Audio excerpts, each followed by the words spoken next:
Welcome in the world of Ayurveda. आयुर्वेदाच्या या सुंदर विश्वामध्ये तुम्हा सर्वांचं परत एकदा हार्दिक स्वागत. आज आपण आपल्या BMS सेकंड इयरमधील एक कल्प पाहणार आहोत. त्या कल्पाचं नाव आहे हेमगर्भपोटली रस. हे जे कल्प आहे हा कल्प आपण आपल्या थेरी एक्झामसाठी किंवा थेरी एक्झामच्या दृष्टीने कसा विचारला जाऊ शकतो त्याविषयी पाहणार आहोत. थेरीमध्ये यावर SAQ विचारला जाऊ शकतो. त्याच पद्धतीने जेव्हा जेव्हा तुम्हाला कोणता कल्प विचारले जातील तेव्हा त्या कल्पामधील घटकद्रव्य त्यांचं अनुपान त्यांचा रोगाधिकार त्यांची मात्रा आणि सेवनकाल या गोष्टी आपल्या आन्सरमध्ये आल्याच पाहिजेत. तर चला मग अशा या हेमगर्भपोटली या कल्पाचे घटकद्रव्य पाहूयात. हेमगर्भपोटलीचे घटकद्रव्य पाहूयात.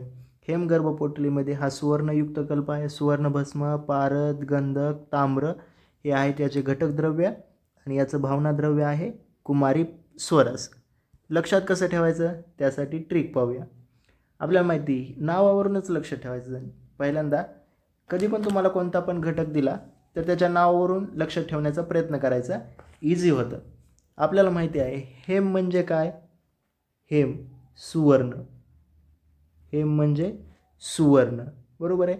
एक कंटेंट तर झालं, नावातच आहे आपलं सुवर्णभस्म. हेम म्हणजेच काय? सुवर्ण म्हणजे सुवर्णभस्म, बरोबर आहे. त्यानंतर आता दुसरा आहे गर्भ.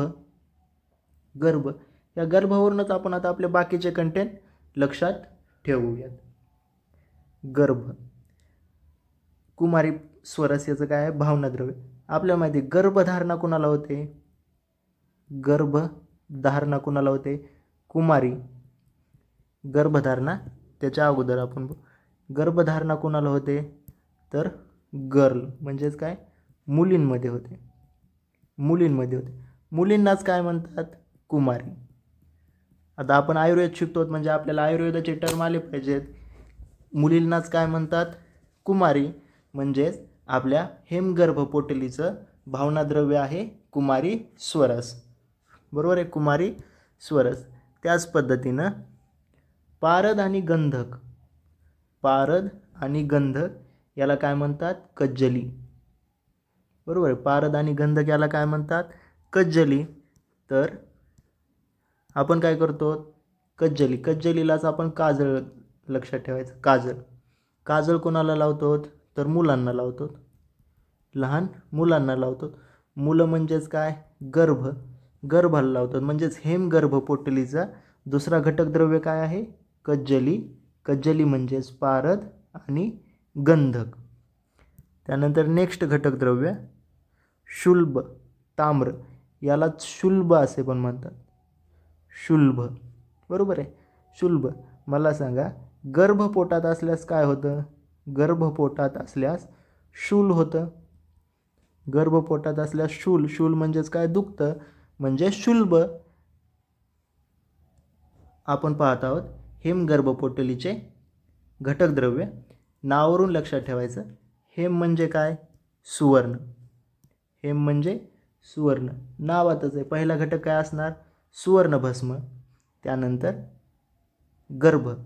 गर्भधारणा कोणामध्ये होते तर मुलींमध्ये होते. मुलींनाच आपल्या आयुर्वेदाच्या भाषेमध्ये किंवा संस्कृतमध्ये कुमारी म्हणतात. कुमारी म्हणजे त्याचं भावनाद्रव्य आहे कुमारी स्वरस. त्यानंतर कंटेंट लक्षात ठेवण्यासाठी परत पारद आणि गंधक. पारद आणि गंधकलाच काय म्हणतात?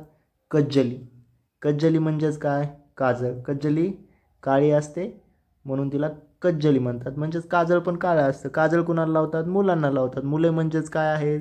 गर्भापासूनच मुलांची उत्पत्ती झाली ना, जेच कज्जली, पारद आणि गंधक. आणि गर्भपोटात असल्यास काय होतं? शूल होतं. गर्भपोटात असल्यास शूल होतं. यावरून शुल्ब म्हणजेच ताम्र. अशा पद्धतीने आपण हेमगर्भपोटलीचे घटकद्रव्य लक्षात ठेवले. परत एकदा क्विकमध्ये घटकद्रव्य पाहू. हेम म्हणजेच काय? सुवर्ण. पहिलं घटकद्रव्य सुवर्ण, त्यानंतर गर्भावरून बाकीचे घटकद्रव्य लक्षात ठेवायचे.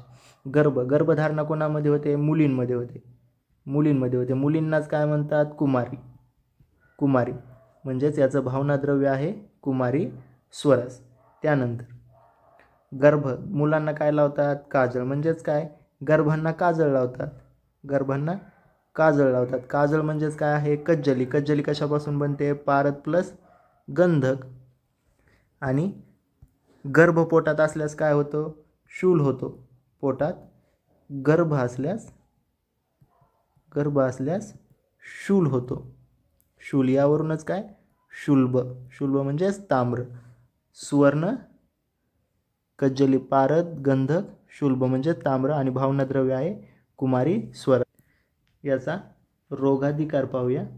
रोगाधिकार आहे सन्निपातज ज्वर. त्याच पद्धतीने पांडू यादीमध्ये पण याचा वापर केला जातो. याची मात्रा आहे 125 मायक्रोग्राम. अनुपान आहे अद्रक स्वरस. अनुपान आहे अद्रक स्वरस. आणि सेवनकाल आहे प्रातःकाल प्लस सायंकाल. मॉडर्न दृष्टीने PD, ट्वाइस अ डे. अशा पद्धतीने आपण हेमगर्भपोटलीचे घटकद्रव्य, अनुपान, रोगाधिकार, मात्रा हे कशा लक्षात ठेवायचे ते पाहिले. जर तुम्हाला हा व्हिडिओ आवडला असेल तर आमच्या या व्हिडिओला लाईक करा, शेअर करा आणि आमच्या चॅनलला सबस्क्राईब करा. Thank you so much.